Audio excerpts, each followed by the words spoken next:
Buenas, mi nombre es Mariana Rúa. En este video hablaremos sobre la interacción de la radiación con la materia. Exploraremos qué es la radiación ionizante, sus fuentes, el espectro electromagnético y los mecanismos de interacción más importantes. Además, veremos cómo todo eso se refleja en una radiografía de tórax. En primera instancia tenemos que la radiación ionizante y cómo se clasifica. La radiación ionizante es aquella capaz de arrancar electrones de los átomos formando iones. A diferencia de la no ionizante, esta puede producir cambios biológicos como el daño en el ADN.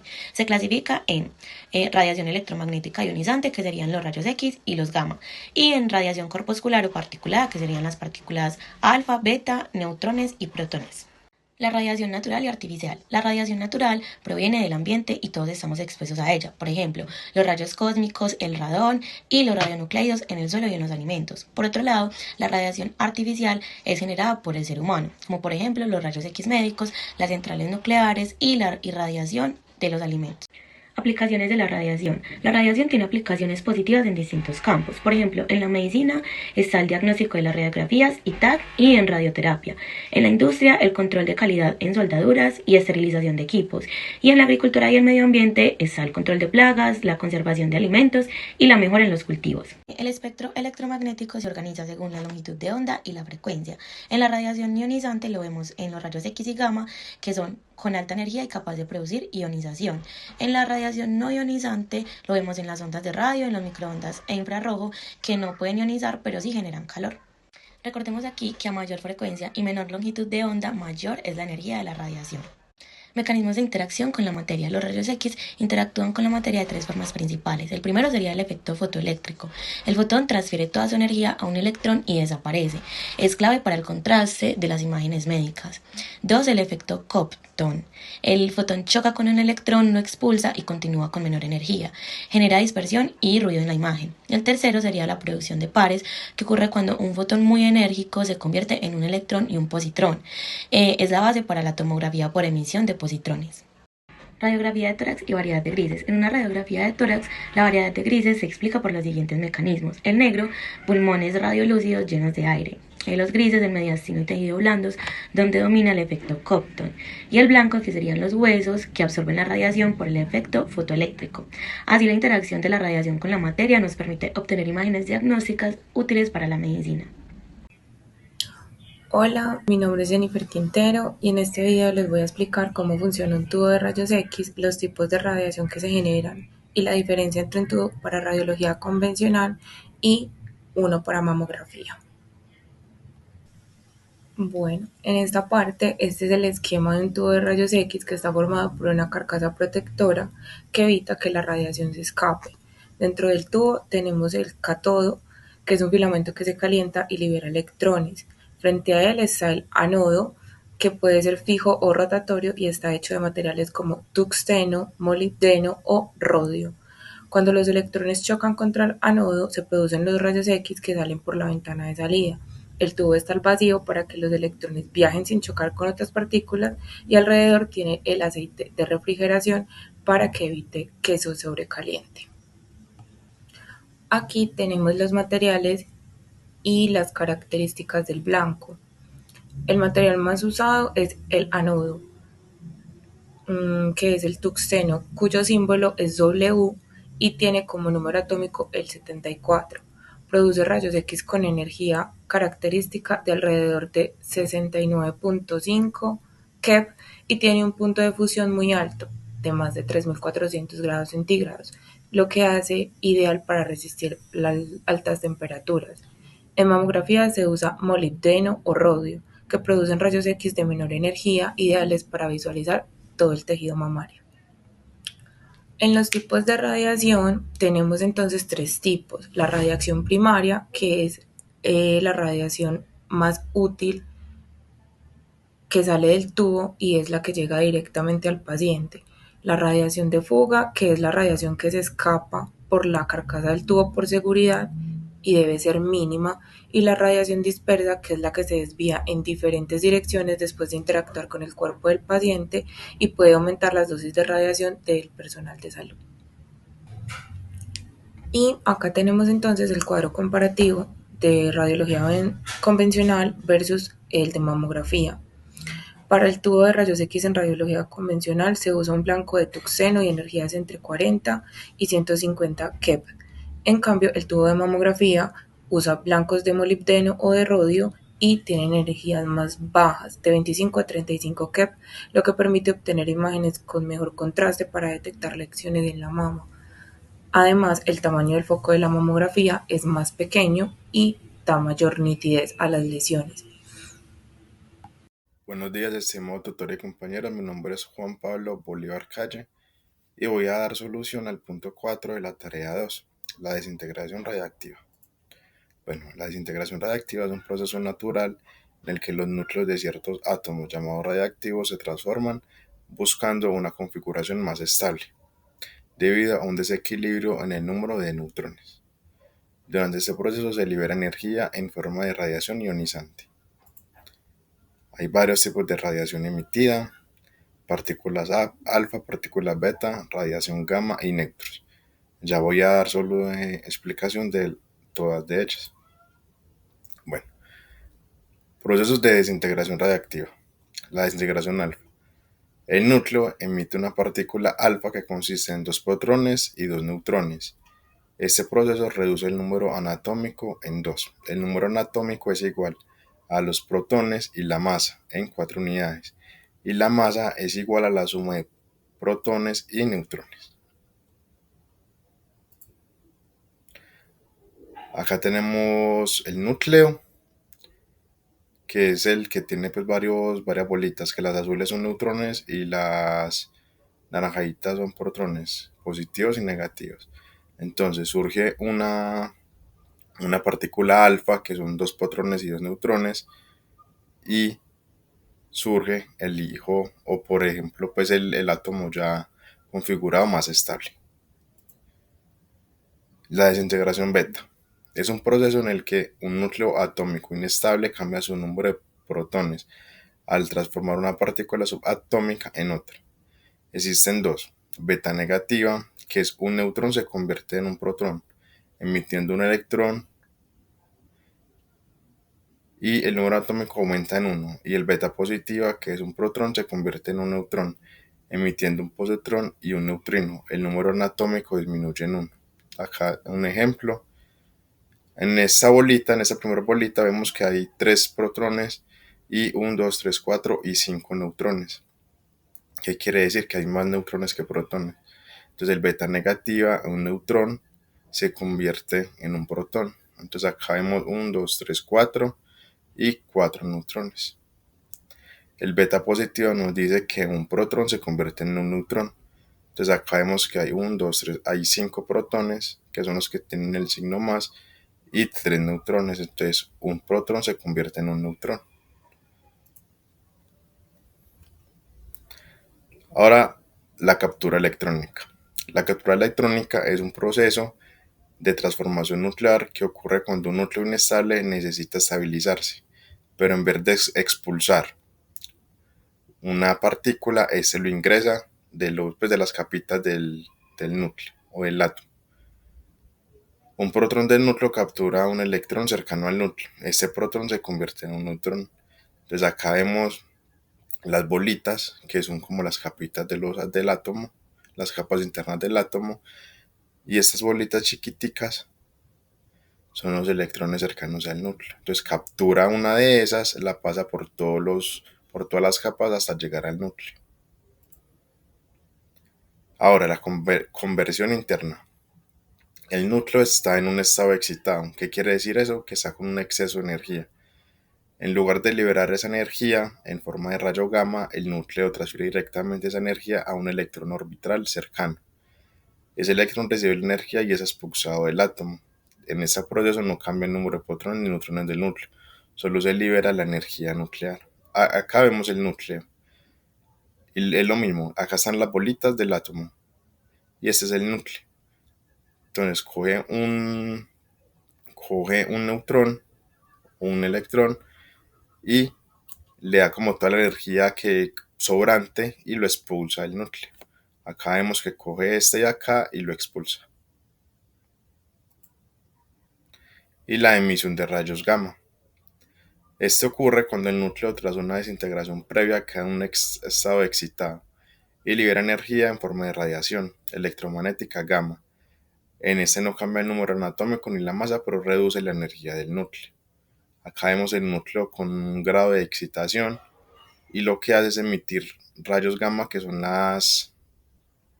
son estos rayos que se ven acá como en montañita iguales. Ahora, los rayos X es una radiación electromagnética con energía variable en el rango de la radiación ionizante. El flúor 18, que son positrones positivos, con una energía máxima de aproximadamente 635 kiloelectrovoltios, y fotones gamma de aniquilación de 511 kiloelectrovoltios. El yodo 131, que son partículas beta negativas, que son una energía máxima de aproximadamente 606 kiloelectrovoltios, y rayos gamma con energía principal de 364 kiloelectrovoltios. El tenesio 99, que son rayos gamma con energía principal de 140 kiloelectrovoltios. Muchas gracias. Bueno, vamos a proceder a resolver el punto 6 y 7, los cuales nos dicen. En el punto 6 se tienen 50 miligramos de I-131, cuya vida media es de 8 días. Con estos datos calcular A, cantidad del isótopo que había hace un mes y cantidad que habrá dentro de 2 meses. Y B, el periodo de semidesintegración. Bueno, para la parte A de este punto, vamos entonces a tomar los datos que tenemos. Tiempo es de 30 días, que nos lo están dando aquí hace un mes. Un mes tiene 30 días. NT es igual a 50 miligramos, que es la cantidad del isótopo que tenemos en este momento, o la cantidad inicial de isótopo. Y T media, que vendría siendo de 8 días, que es la vida media. Ahora, tenemos que averiguar N0. Para averiguar N0, entonces, nos entregan la ecuación NT es igual a N0 por un medio elevado a T sobre T media.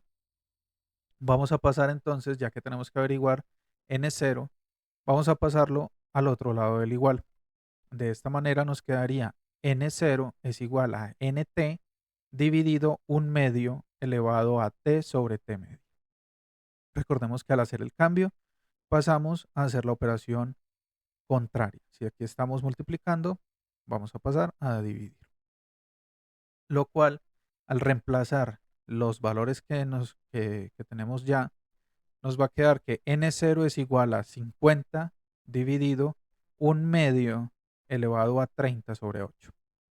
Al resolver un medio elevado a 30 sobre 8, nos va a quedar 0,074. Por lo tanto, N0 es igual a 50 dividido 0,074, lo que nos daría un total de 672 miligramos.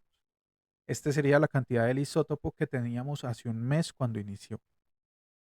Ahora, partiendo desde el punto en el que estamos, que tenemos 50 miligramos, ¿qué cantidad de isótopo tendremos al pasar 2 meses? O sea, 60 días más. Tenemos el tiempo, que son 60 días, tenemos la cantidad, que son 50 miligramos, y tenemos la vida media, que son 8 días. Aquí simplemente tendríamos que reemplazar los datos en la ecuación, ya que quedaría de la misma manera, y quedaría 50 multiplicado por un medio elevado a la 60 sobre 8. Al hacer esta operación de un medio elevado a 60 sobre 8, nos quedaría entonces un medio elevado a 7.5. Haciendo ya la ecuación de forma lineal, nos daría un resultado de 0,276 miligramos. Por lo tanto, en 2 meses nos quedaría la cantidad de 0,276 miligramos del isótopo. Y el periodo de semidesintegración nos lo está dando el propio texto. El periodo de semidesintegración hace alusión a la vida media. Recordemos que la vida media es el tiempo que tarda en reducirse el isótopo al 50%. Entonces, ya que nos están diciendo que la vida media es de 8 días, entonces el periodo de semidesintegración es de 8 días. En el punto 7 nos entregan los siguientes datos. Si tenemos una muestra de 100.000 núcleos radiactivos de un isótopo X, cuyo periodo de desintegración es de 110 minutos, averiguar cuántos núcleos se habrán desintegrado al cabo de 380 minutos. Bueno, los datos que tenemos son tiempo, que son 380 minutos, tenemos cantidad inicial, que serían los 100.000 núcleos, y tenemos el tiempo de vida media, que son 110 minutos. Entonces, simplemente volvemos a reemplazar los datos que tenemos dentro de la ecuación y nos quedaría que NT es igual a 100.000 por un medio elevado a 380 sobre 110. Al realizar esta parte de un medio elevado a 380 sobre 110, nos quedaría 0,091. Esto multiplicado por 100.000 nos daría un total de 9.100 núcleos que tenemos en este momento. Entonces, aproximadamente se habrán degradado en 380 minutos 90.900 núcleos al pasar este periodo de tiempo. Cordial saludo para todos, mi nombre es Verónica González Rodríguez, yo les voy a hablar sobre las magnitudes y unidades más frecuentes en radiología. Todas estas es importante conocerlas ya que nos van a permitir cuantificar la radiación, además de comparar de forma internacional y establecer normas de seguridad para proteger tanto a los pacientes como al personal que está expuesto. La primera magnitud es la exposición, esa se simboliza con una X y su unidad es coulomb por kilogramo. Esa magnitud mide la cantidad de carga eléctrica generada por los fotones al ionizar en el aire. Esta es importante porque fue la primera magnitud usada en radiología para evaluar la capacidad de los rayos X y gamma y producir ionización en el aire. La siguiente es la tasa de exposición. Esta nos va a indicar la rapidez con que ocurre este fenómeno. Se utiliza más que todo en las exposiciones prolongadas o accidental. La dosis absorbida, esta se simboliza con una T y su unidad es el Gray. Esta dosis absorbida cuantifica la energía depositada por la radiación en un tejido o material. Es la magnitud básica para estimar el efecto físico de la radiación sobre los tejidos. La tasa de dosis absorbida, esta muestra qué tan rápido se acumula esa energía y es fundamental en terapias de radiación y en protección radiológica. La dosis equivalente se simboliza con una H y su unidad es el Sievert. La dosis equivalente se calcula multiplicando la dosis absorbida por un factor de ponderación de radiación, el cual varía según el tipo de radiación, ya sea rayos X, alfa o neutrones. Nos permite también relacionar la dosis con el riesgo biológico específico. La tasa de dosis equivalente nos va a indicar la velocidad con que se acumula ese riesgo en un tejido determinado. La dosis efectiva, su símbolo es una E y su unidad es el Sievert. Esta integra la suma ponderada de las dosis equivalentes en distintos órganos y utiliza factores de ponderación tisular. La tasa de dosis efectiva, ya para finalizar, sirve para evaluar el riesgo global en exposiciones continuas y prolongadas. Es clave también para establecer límites ocupacionales y de seguridad.